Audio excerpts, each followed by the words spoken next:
Agwensonyi nga mutuuze ku kyalo kya Kavule LS1 mu Luwero Town Council akidde omwana w'emyaka 16 n'amutunuza mu mboga ya Sitaani. Seddovutono ng'amannya ge ye Jeremiah Sendege ng'atemera mu gy'obukulu 5 nga mukulu w'essomero lya Toyanze Church of Uganda Primary School era nga yakulira abakulu ba Masomero bonna mu District Luwero. Ye yakidde omwana ono ate neetuuka n'amutunuza mu mboga ya Sitaani. Omwana ono atayatuukiriddwa mannya bazadde be bombi basomesa era Jeremiah abadde mukwano gw'abazadde b'omwana ono. Omuwala ono era annyonnyodde bwe byatandika. Masomero bali batuma accommodation letter either ku church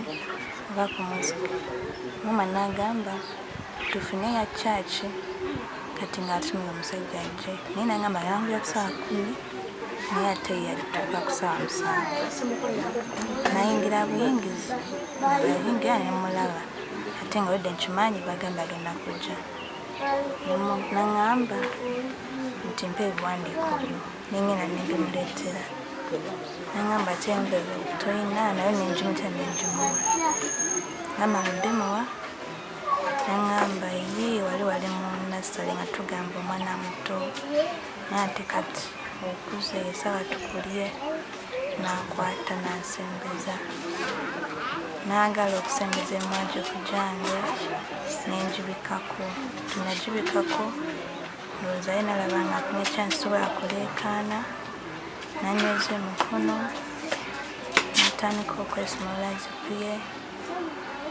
Ono agamba nti bazadde be bombi tebaaliwo essaawa eyo nga baali ku ssomero bw'atyo kwe kulinda taata we okukomawo wabula n'akalubizibwa okumugamba mpaka nnyina bwe yakomawo n'atwalibwa mu ddwaliro ne ku poliisi. Ali ku ssomero bonna nga bali kusoma ndowonzeka nengamba ngenda kigambaani nenyinga taata akomewo the whole story najja mangu netugenda ku ddwaliro ne bankebera ndi negative netugenda ku poliisi katuka ku poliisi nempayo statement nga ekyalo kimu then ne bagenda bakimu omusajja ne bamukima ne bamwata naye ku poliisi kati balina osooka omukebera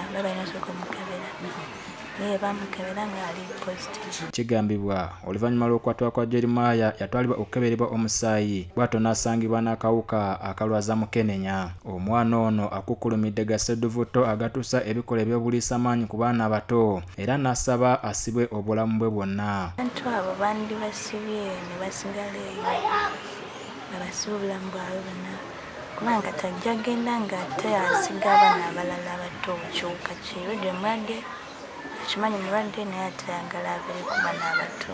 Janet Kiwalabye nga maama w'omwana ono atunnyonnyodde engeri gye baafunamu amawulire g'okukwatibwa kwa muwala we era ng'asaba obwenkanya bubeerewo Jeremiah aweebwe ekibonerezo ekimugyamu era n'akoowola abazira kisa abalafubanira eddembe ly'abaana abawala okuvaayo bamuyambeko. Nga professional ng'omusomesa yaleeta buli kintu ng'ekyo tetwetaaga ssente ze naye twagala bwenkanya abalala balabireko bwekuba kumusiba asibibwe eddala ebbanga ate era n'empapula ez'obuyigirize minisitule eziwamba tukuwola obuyambi okuva eri omukyala Nakiwala minisita amaziga nga kabira omukyala kunalebwa nakati. Abamu ku booluganda b'omwana ono bawanjagidde omuduumizi wa poliisi y'e Luwero okubayamba nga bw'azze ayamba abalala ku nsonga eno era nga ne taata w'omwana walabulidde abazadde bonna obutaddamu kusembeza mikwano gyabwe eri abaana ab'obuwala.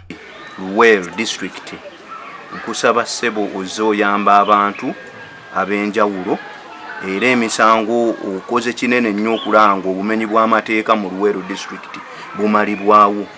Ngezaako okulabula abazadde bonna nti beewali okusembeza abaana abasajja ku mwana omuwala kubanga kiba kikemo ky'amaanyi.